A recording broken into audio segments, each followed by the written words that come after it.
Bismillahirrahmanirrahim. Assalamualaikum warahmatullahi wabarakatuh. Alhamdulillahillazi arsala rasulahu bil huda wa dinil haq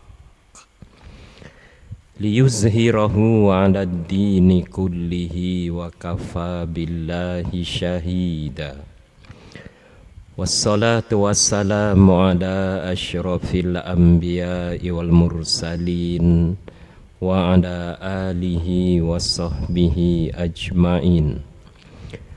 Subhanaka la ilma lana illa ma 'allamtana innaka antal alimul hakim. Wala haula wala quwwata illa billahil aliyyil azim. Pertama-tamanya marilah kita merafakkan syukur kepada Allah Subhanahu wa taala kerana dengan izin dan limpah rahmatnya kita dapat menyempurnakan solat fardu maghrib berjamaah pada malam ini bersamaan 6 hari bulan Safar 1448 Hijrah. Saya mengajak diri saya dan kepada para jamaah sekalian untuk sama-sama kita beriktikaf berada di rumah Allah di majlis ilmu ini. Mudah-mudahan Allah Ta'ala kurniakan kebaikan, digolongkan kita daripada kalangan ahli syurga berkat hadir majlis ilmu seumpama ini, insya-Allah.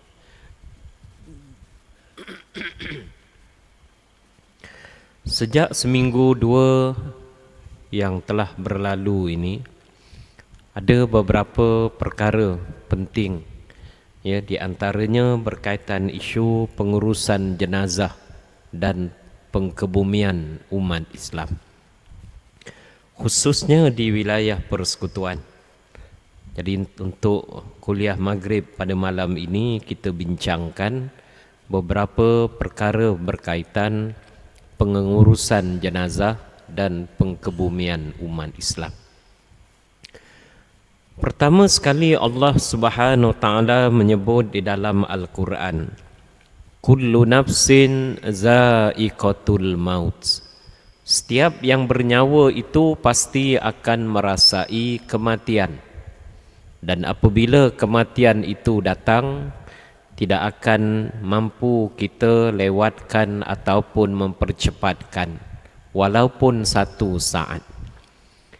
Ini juga yang disebut oleh Allah Subhanahu wa taala di dalam Al-Quran, fa iza jaa ajaluhum la yastakhiruna sa'atan wa la yastaqdimun.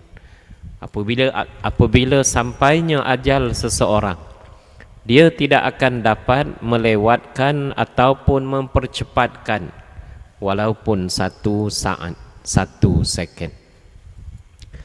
Oleh kerana itulah kita sebagai umat Islam, ya, kena bersedia sebagaimana kita bersedia untuk kehidupan kita. Kita merancang kerja kita setiap hari, kita merancang keluarga kita, kita merancang, ya, bagaimana kita nak berjaya, ya, kita nak mempunyai rezeki yang lebih. Begitulah juga kita kena merancang bila berlakunya kematian, apa yang sewajarnya kita lakukan. Bukan sekadar merancang, ya, kita melaksanakan segala suruhan Allah Ta'ala, meninggalkan segala larangan Allah, melakukan amal soleh, amal kebaikan sebagai bekalan menuju hari kematian. Tetapi bila kematian itu berlaku, apa yang sewajarnya kita ataupun waris keluarga yang terdekat, ya, lakukan. Sebab itu tuan-tuan yang dirahmati Allah Subhanahu wa taala sekalian, ada dua jenis kematian. Pertama, kematian, ya, yang berlaku di hospital, ya, ataupun di fasiliti kesihatan Kementerian Kesihatan Malaysia, ya. Tak kiralah sama ada hospital swasta ataupun hospital kerajaan. Apabila berlaku kematian di hospital, misalnya seseorang itu warded di hospital beberapa hari dan kemudiannya meninggal dunia. Jadi apabila berlaku kematian, surat pengesahan kematian akan dikeluarkan oleh pihak hospital berkenaan. Rekod penyakitnya dah ada. Jadi mereka memantau daripada awal, ataupun mereka telah menjalani rawatan sejak beberapa tahun ataupun beberapa bulan. Jadi penyakit itu telah pun dikenal pasti yang membawa kepada kematian, seperti jantung, seperti kanser dan sebagainya.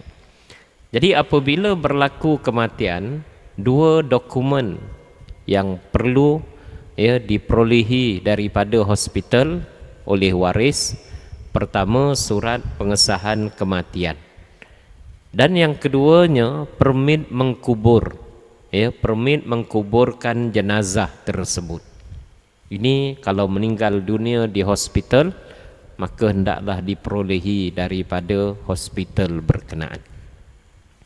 Yang keduanya, apabila kematian berlaku di rumah, kematian berlaku di rumah, kita kena menghubungi pihak yang bertanggungjawab, misalnya hospital, ataupun ambulan 999, yang akan datang dan membuat pemeriksaan kepada mayat berkenaan, sama ada telah pun meninggal dunia ataupun masih pitam.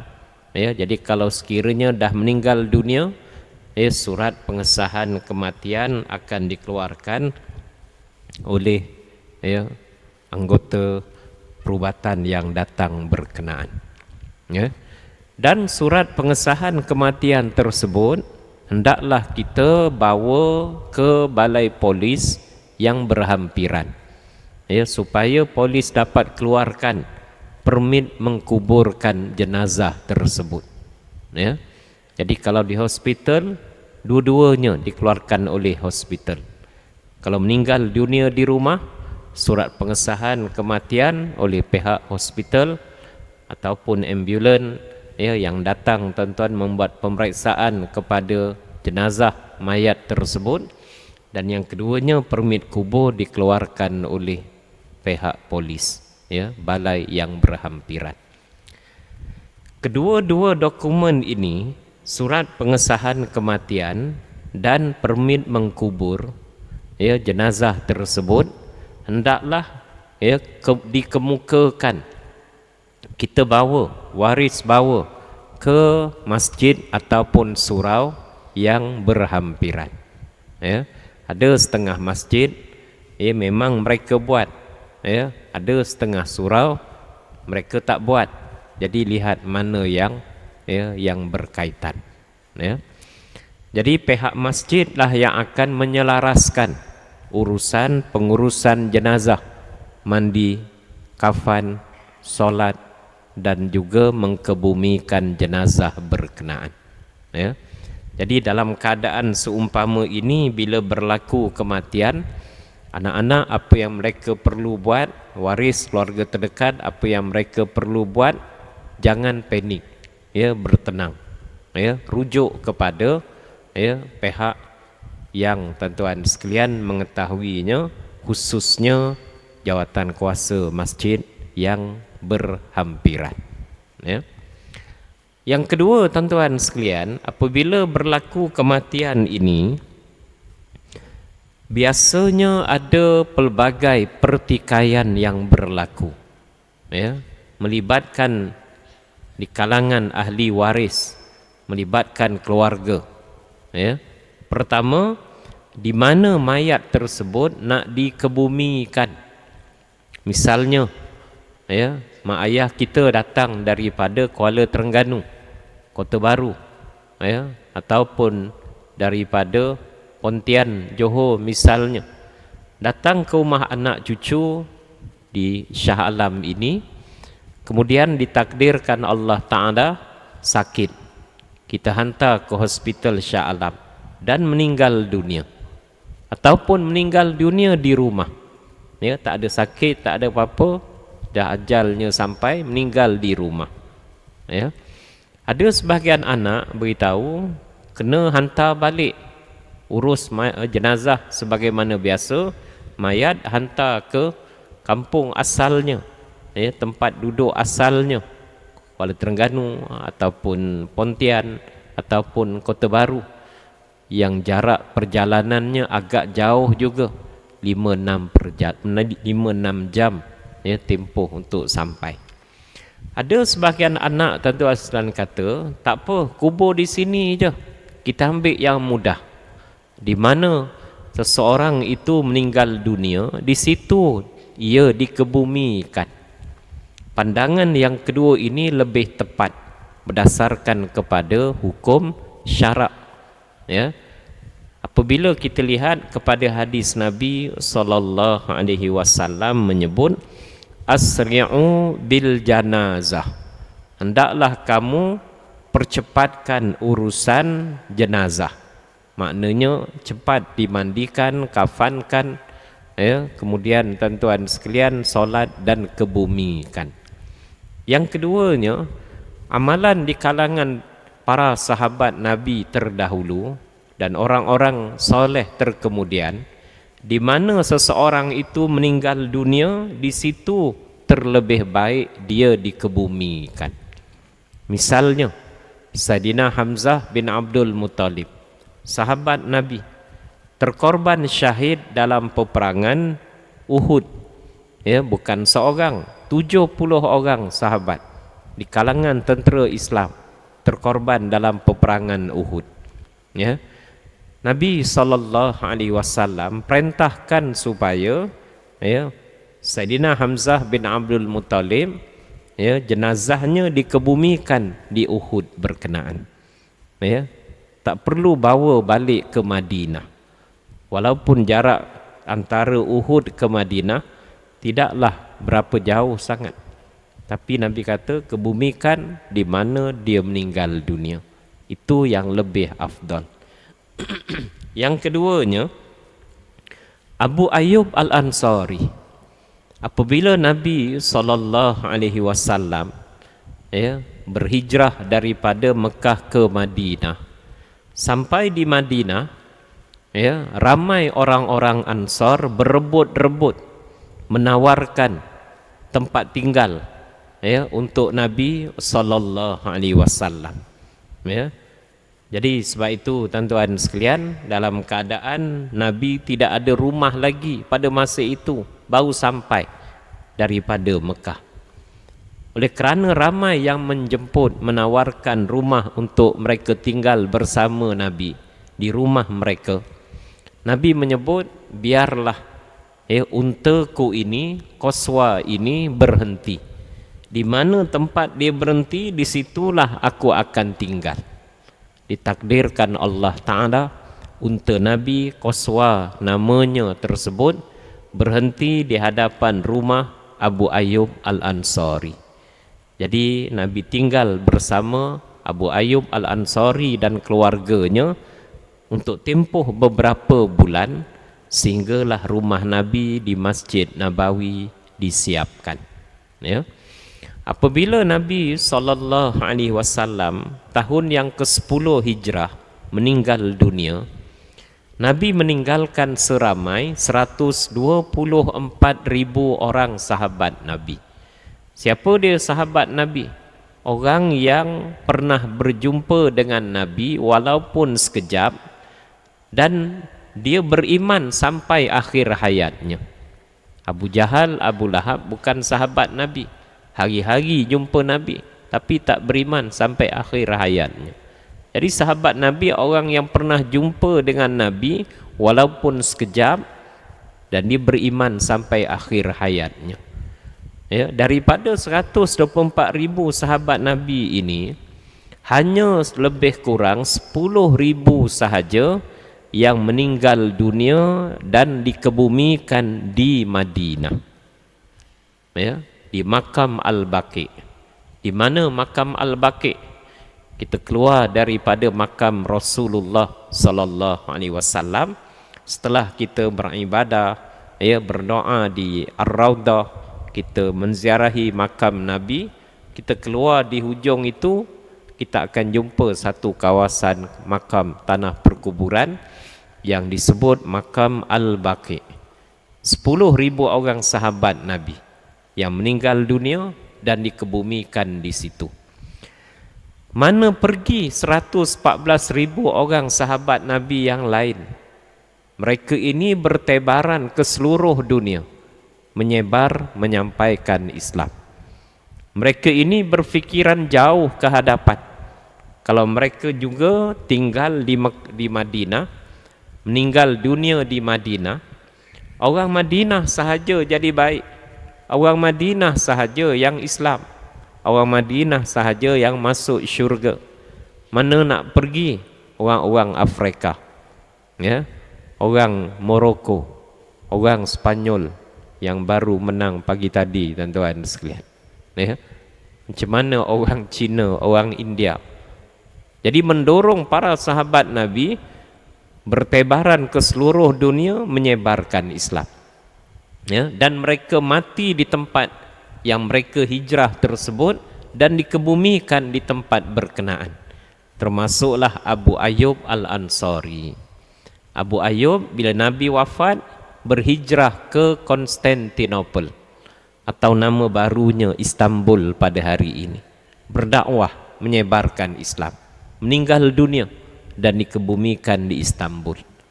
Tuan-tuan kalau pergi melawat, melancong ke Turki, mesti akan dibawa menziarahi Masjid Abu Ayyub Al-Ansari, yang mana di dalamnya juga terdapat makam Abu Ayyub Al-Ansari. Jadi tuan-tuan sekalian, terlebih baik di mana seseorang itu meninggal dunia, di situ dia dikebumikan. Almarhum Tuan Guru Datuk Dr. Harundin menjalani rawatan jantung di Amerika Syarikat dan kemudian meninggal dunia.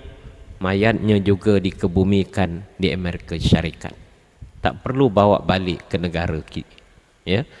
Jadi apabila berlaku pertikaian, nak ke bumi di mana? Jadi terlebih baik anak-anak sepakat, kebumikan di mana ayah ataupun mak ataupun kita nanti anak-anak kita, di mana kita meninggal dunia, di situ terlebih baik dikebumikan. Timbul pertikaian yang kedua.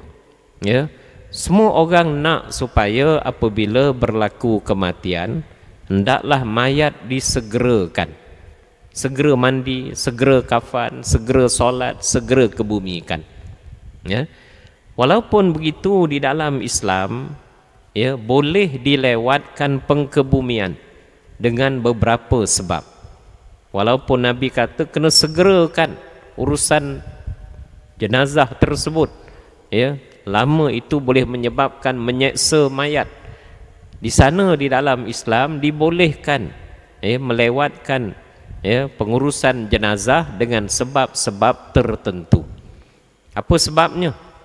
Yang pertama, bagi menentukan punca kematian mayat berkenaan.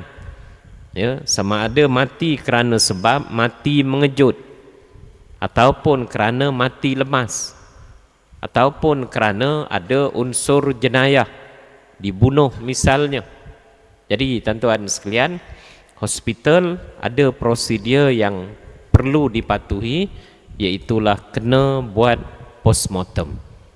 Jadi postmortem itu boleh jadi mengambil masa sehari, boleh jadi beberapa hari, boleh jadi sejam 2 jam sahaja, bergantung kepada bagaimana nak menentukan punca kematian seseorang. Kalau kematian biasa mungkin tak perlu kepada postmortem.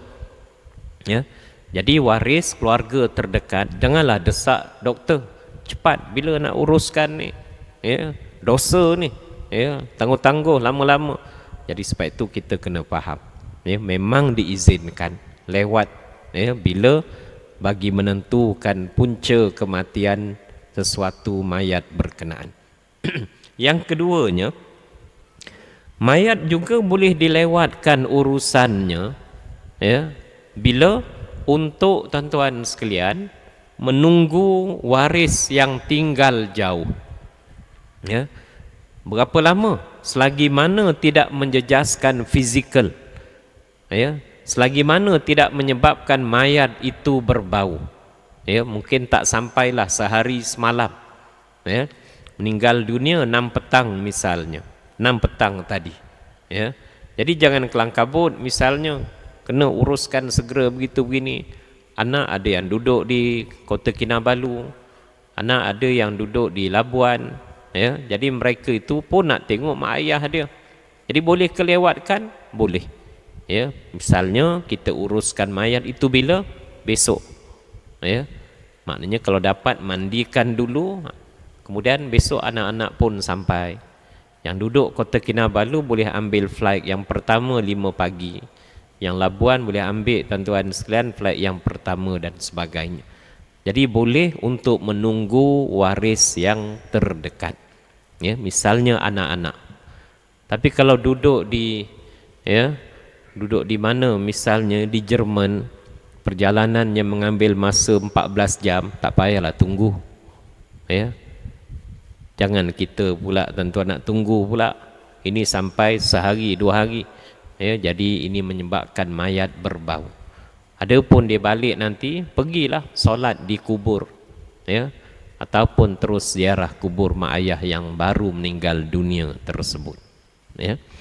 Yang ketiganya, mayat juga boleh dilewatkan pengkebumian bagi menunggu jamaah solat jenazah yang lebih ramai. Ya. Sebab itu Nabi SAW menyebut mayat yang dikebumi, mayat yang disolatkan oleh 40 orang, ya, yang menyembahyangkan mayat tersebut, ya, ataupun 100 orang ataupun lebih, ya, maka orang-orang yang datang menyembahyangkan tersebut berdoa mohon keampunan, sudah pasti, ya, permohonan doa tersebut dimakbulkan oleh Allah Ta'ala. Sudah pasti di antara 40 orang, 100 orang makmum tersebut, ada yang mereka ni orang-orang yang soleh, orang-orang yang doanya mustajab. Jadi boleh juga tuan-tuan sekalian dilewatkan. Dan inilah amalan yang dilakukan di Mekah dan Madinah. Ya, bila kita nak dapatkan jamaah yang ramai selepas solat. Ya, sebab itu amalan di Masjidil Haram, di Masjid Nabawi, apabila berlaku kematian, mereka akan solatkan jenazah itu bila? Bila selepas daripada selesai solat fardu. Imam akan sebut apa dia? Lepas beri salam seminit 2, imam sebut solatul janazah. Dalam keadaan masih ramai orang. Ya, bayangkan kalau solat Jumaat, berapa puluh ribu, ratus ribu, ya, mendoakan kematian.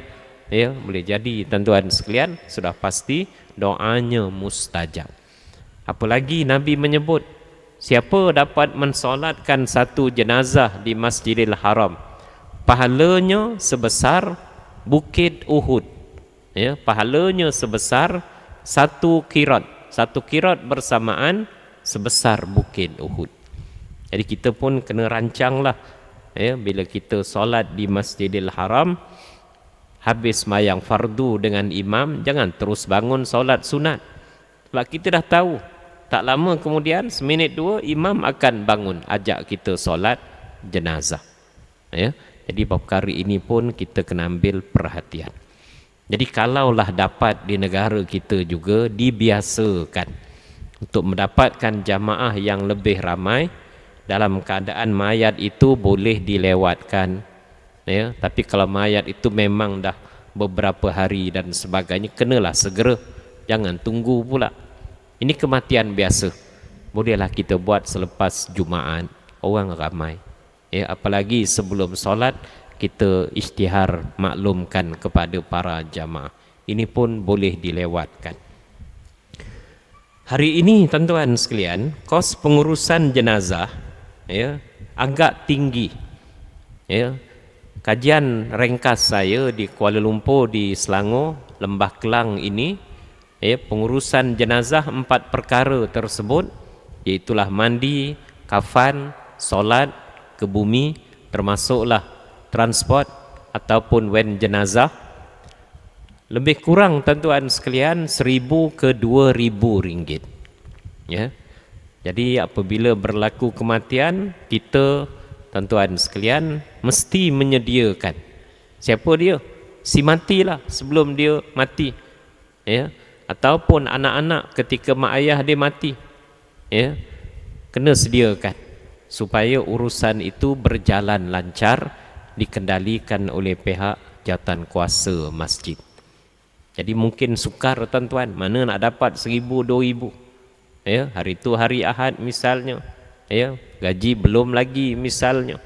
Jadi apa yang kita nak syorkan, setiap umat Islam di mana sahaja mereka berada, masuklah khairat kematian. Kat masjid ni ada khairat kematian? Ada. Ya. Tempat saya di Sungai Merab di Kajang, bayaran pendaftaran RM20. Ya, sekali masuk RM20, dan bayaran setahun, tahunan, ya, RM60. Ya. Ataupun kalau bayar sekaligus RM500. Ya. Kalau RM60 itu bayar tahunan itu, dia boleh cover untuk satu keluarga.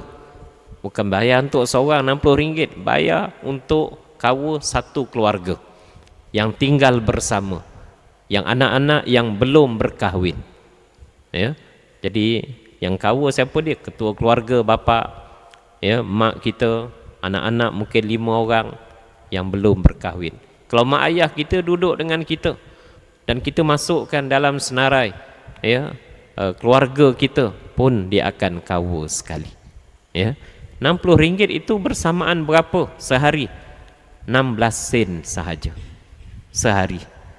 Jadi setahun tuan-tuan, 365 hari, RM60.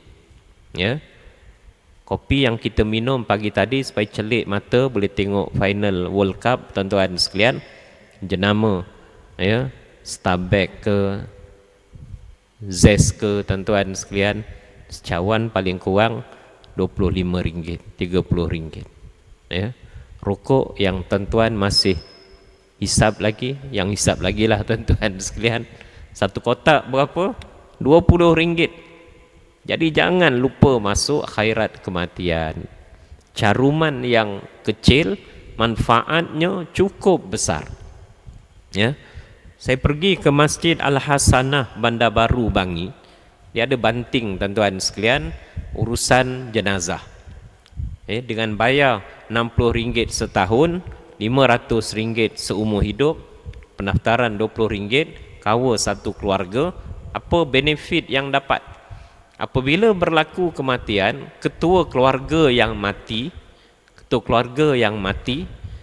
dia akan dilindungi RM2,000. Iaitulah RM1,700 apabila ketua keluarga meninggal dunia, dan RM300 sumbangan khairat kepada keluarga si mati berkenaan. Sumbangan one off sekali. Ya. Tapi kalau yang mati ini, meninggal dunia ini, orang lain yang bukan ketua keluarga, mungkin isteri ataupun anak-anak yang belum berkahwin, jadi anggaran yang didapat RM1,500. RM1,500 ini cukup untuk urusan mandi, kafan, solat, ke bumi kan. Ya. Dalam masa yang sama tuan-tuan sekalian, mereka yang bekerja kerajaan, ya, mereka boleh tuntut dengan pihak majikan ataupun pesara. Sekiranya bekerja kerajaan, mereka boleh tuntut dengan Jabatan Perkhidmatan Awam, ya, sehingga RM3,000. Ya. Tak boleh terus hari itu dapat tuan-tuan. Ya. Jadi kena guna duit dululah, tuntut kemudian. Ya. Jadi sebab itu kalau ada khairat di Masjid Surau, sangat-sangat membantu. Mereka yang bekerja swasta, ya, mereka mencarum dengan perkeso pun mereka dilindungi, ya, dengan khairat perkeso. Termasuklah mereka yang mencarum dalam tabung haji, ya, ASB misalnya, Amanah Saham Bumi Putra, masuk tuan-tuan, ya. Skim TH Khairat oleh tabung haji, ya, kita mencarum setahun RM28 sahaja, dia boleh cover sampai berapa bila berlaku kematian? RM12,000. Jadi sebab itu ambil kesempatan. Jangan bila dah habis haji keluar duit semua sekali tuan-tuan. Biarlah. Ambil tuan-tuan TH Khairat. Sangat-sangat membantu. Mereka yang bekerja sebagai peneroka Felda, Felkra, ambil tuan-tuan dengan Felda, dengan Felkra. Ya. Macam mana kalau langsung tak ada masuk khairat kematian? Ya. Adakah mayatnya, ya, biar tepi jalan je tak diuruskan? Tak, mayat akan diuruskan sebab dia fardu kifayah, ya. Jadi kalau di wilayah persekutuan, ya, di kalangan asnaf fakir miskin, memang tak ada khairat, Majlis Agama Islam wilayah persekutuan yang akan membiayai urusan jenazah tersebut. Di masjid kita saya yakin kalau tak mampulah keluarga ni, mereka uruskan juga, tak ada masalah pun sekiranya tak mampu. Tapi macam kita sebut tadilah, takkan dah setahun 60 tak mampu, benda lain kita boleh, sport rim boleh tukar dan sebagainya, ya. Yang terakhir tuan-tuan, kita di wilayah persekutuan tuan-tuan khususnya, ya, kita mengalami kekurangan tanah kubur yang sangat-sangat tuan-tuan sekalian, ya, mencabar pada hari ini. Ya, untuk makluman di wilayah persekutuan kita ada 3 jenis tanah kubur. Satu, tanah kubur yang dikawal selia oleh masjid ataupun ahli qaryah, ya, iaitulah sebanyak 16 di Kuala Lumpur dan 20 di Labuan. Labuan ni kawasan kampung lagi, adalah tuan-tuan tanah kubur, ya. Yang kedua, tanah kubur di bawah pengendalian Jawi, Jabatan Agama Islam Wilayah Persekutuan, yang dipanggil Tanah Perkuburan Islam Raudatus Sakinah, ya, kubur dalam taman, ya. Kita atur elok tuan-tuan sekalian, sama saiznya, ya, tak boleh buat binaan dan sebagainya, ya. Kita ada 6 tanah perkuburan Islam Raudatus Sakinah. 2 telah pun penuh, tutup, termasuk Bukit Kiara. Yang ada sekarang ni Bukit Kiara 2, depan dengan klub golf tuan-tuan Perkhidmatan Awam, dan depan dengan apa ni tuan-tuan Intan Bukit Kiara. Ya, ini antara tanah kubur yang paling banyak menerima permintaan. Meninggal di PJ tuan-tuan, Petaling Jaya, meninggal di Kelana Jaya, meninggal di Seremban, nak juga kubur di Bukit Kiara tuan-tuan, ya. Wallahu a'lam. Jadi kita akan lihat sekiranya ada kekosongan, bolehlah kita pertimbangkan, ya. Satu lagi tanah kubur di bawah agensi di BKL, dan kalau di Putrajaya di Presin 20 di bawah Perbadanan Putrajaya. Untuk 6 tahun akan datang 2032 dijangka habis penuh tuan-tuan tanah kubur di wilayah persekutuan, ya. Kerana apa? Orang bina rumah, orang bina tuan-tuan kondominium banyak, bukan main, tapi tak sedia tanah kubur. Macamlah tak mati tuan-tuan sekalian, ya. Jadi sebab itu kita nak pesan kepada perancang-perancang bandar dan sebagainya, sedialah tanah kubur bila mereka buat pembangunan, ya. Taman sampai 10 tanah kubur tak ada, ya. Ini isu yang juga berlaku di Bandar Baru Bangi tuan-tuan, ya.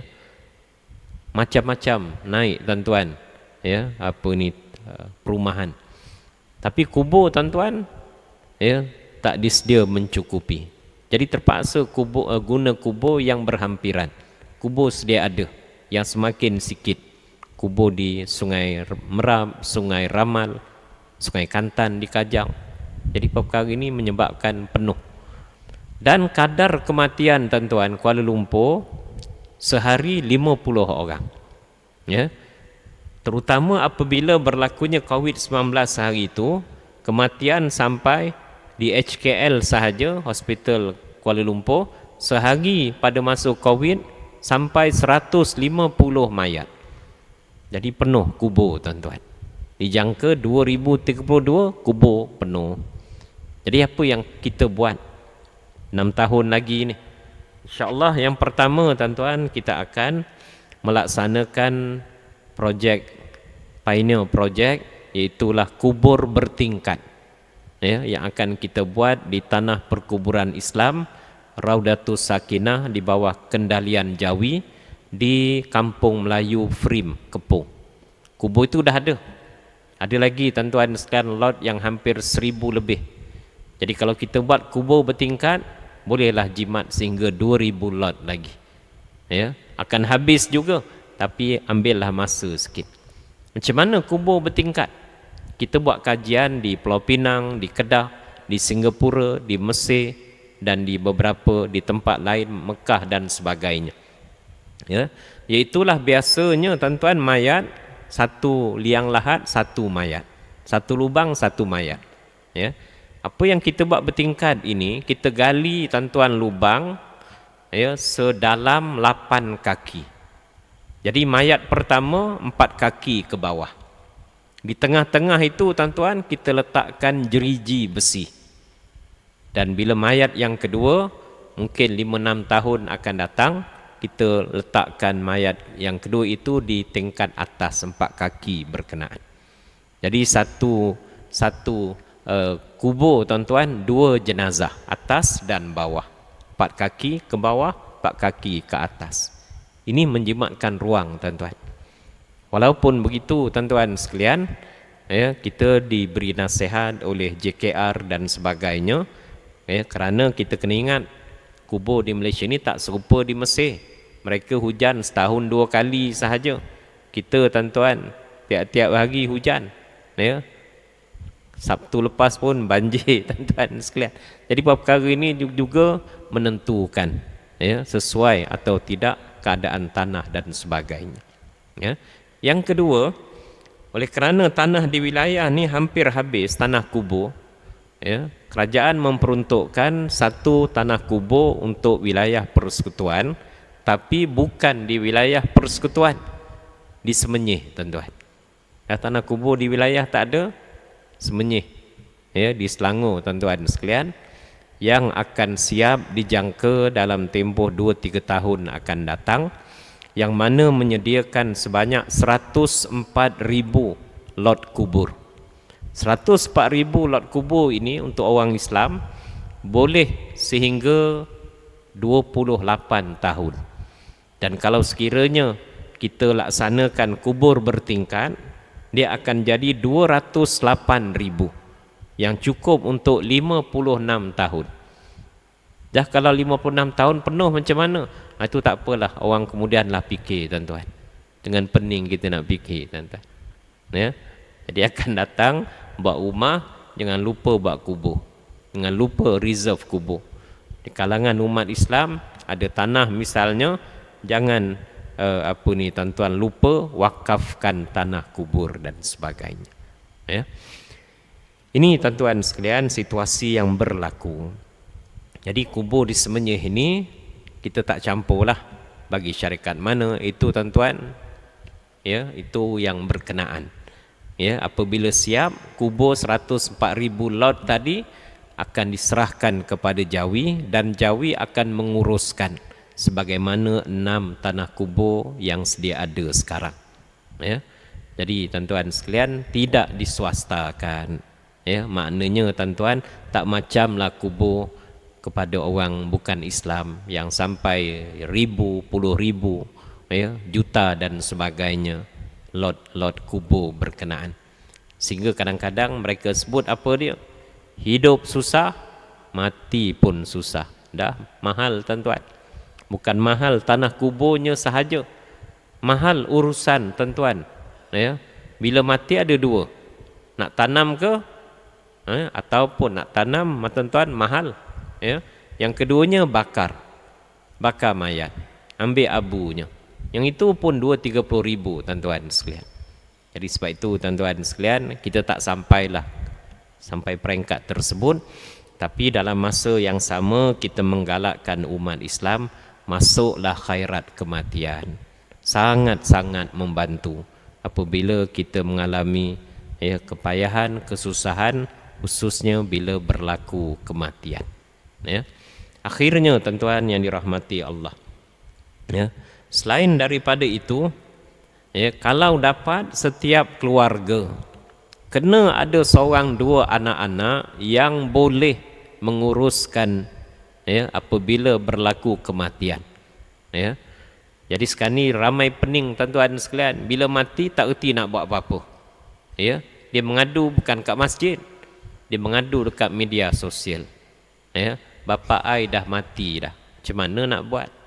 Sebab itu masa hidup tuan-tuan, pergilah ke masjid, pergilah ke surau, bukan sekadar solat berjamaah. Mereka tuan-tuan banyak majlis ilmunya, termasuklah tuan-tuan pengurusan jenazah dan sebagainya. Jadi termasuklah tuan-tuan sekalian, anak-anak 2-3 orang tersebut, dia boleh mandikan, boleh kafankan, boleh imamkan solat apabila ayah dan ibu mereka meninggal dunia. Dan masjid kenalah buat kursus-kursus pengurusan jenazah khususnya kepada anak-anak muda.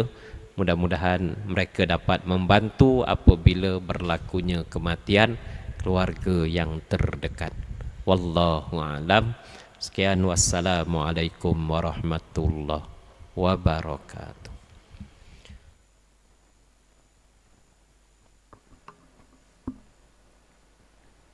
Allahu Akbar.